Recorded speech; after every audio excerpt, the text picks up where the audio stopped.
Aloha loves, welcome. My name is Digmara and I am your host. I believe it is every woman's birthright to have financial independence and freedom. I am a self-made multimillionaire. Now I work with others to do the same. Let's get started.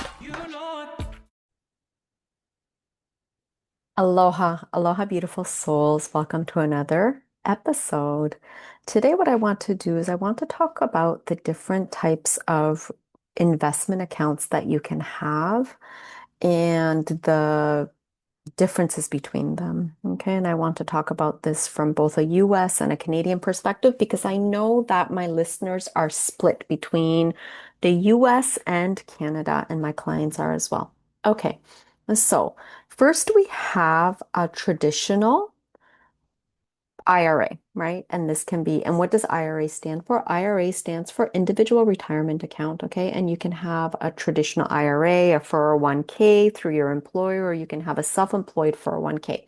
And that's important to note too, that you can be self-employed like myself, and you can still hold a 401k. It's just called a self-employed 401k. And this was not always the case. So if you do not know this, it's a really great thing to be able to have that and leverage the tax breaks and advantages within that. Okay, so that's one, the 401k, and in Canada that's called an RRSP, which is Registered Retirement Savings Plan. Okay, RRSP. Now that we can contrast with a Roth IRA in the US. Or in Canada, it's called a TFSA, a tax-free savings account. Okay, so you can imagine it. On the one hand, we have a 401k, or it's an RRSP in Canada. And on the other hand, we have a Roth IRA or a TFSA in Canada. Okay, now, what is the difference between the two? Okay, for a 401k or a self-employed 401k, traditional IRA, those are So let those are tax deferred plans. What does that mean? It means that the money that you put in is pre-tax dollars, which is amazing. Okay. What does that mean?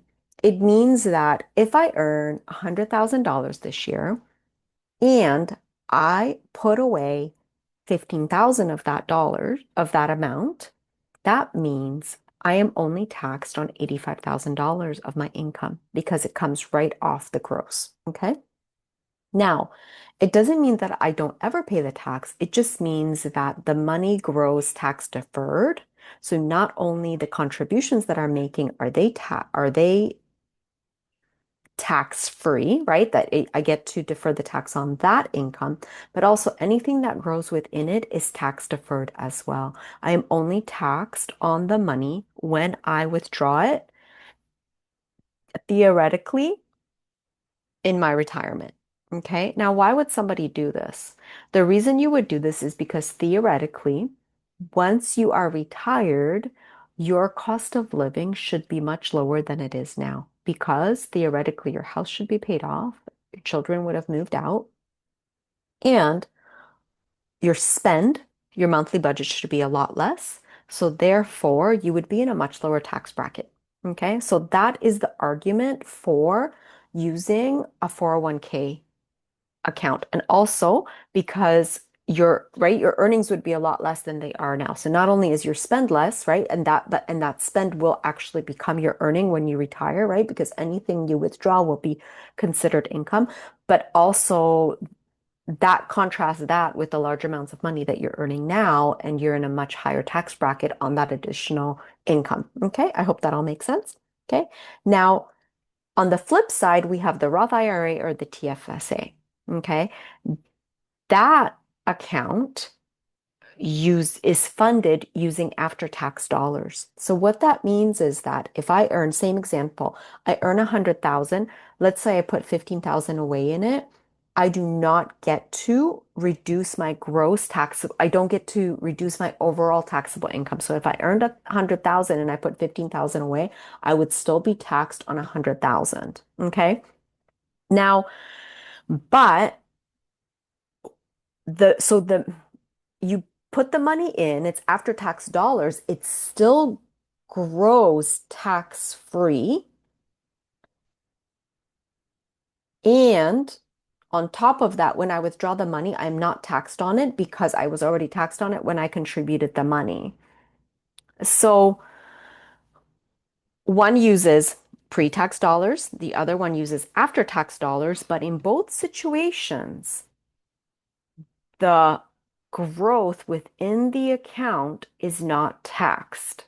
Now, contrast that with a third type of account, which is just a regular investment account, which is neither a 401k or it's not a Roth IRA, it's just a regular investment account.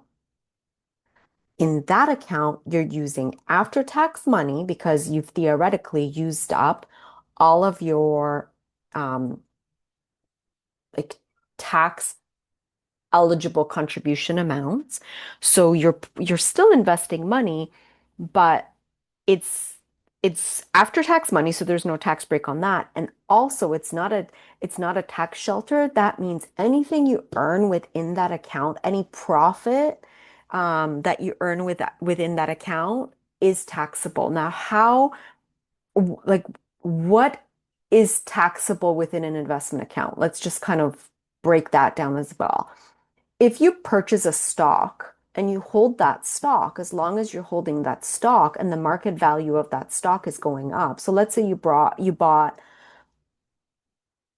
10 shares of Amazon at a certain price, and let's say over the course of a year it increased 10 to 15%, you're actually not taxed on that market growth of that share of that investment until you sell it. So that's when it would be. So even if it's in an account that's not a tax shelter, you would not be taxed on it until you actually sell the shares.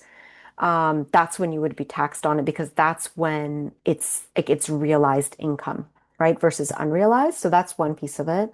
And there's also the dividend, which I talk about in another episode. Dividend payouts that are not in a tax sheltered account, those will be taxed as income as well. Okay, so I hope that makes sense. And I also want to just side note that I know I have quite a few of my clients and people in my audience. They work in public education and they work in like hospital service organizations. And this also applies to self-employed ministers. Now, this is all in the US, okay, or also nonprofit employees. All of those individuals, they actually qualify for a 403(b) plan. So, and that also has tax advantage retirement savings. So if you are one of these individuals, that is something else that you should definitely check out. And that is the 403(b) account. Okay, that's all I have for you today. As always, I hope you found this helpful. I love you, and I look forward to sharing another episode with you soon. Aloha!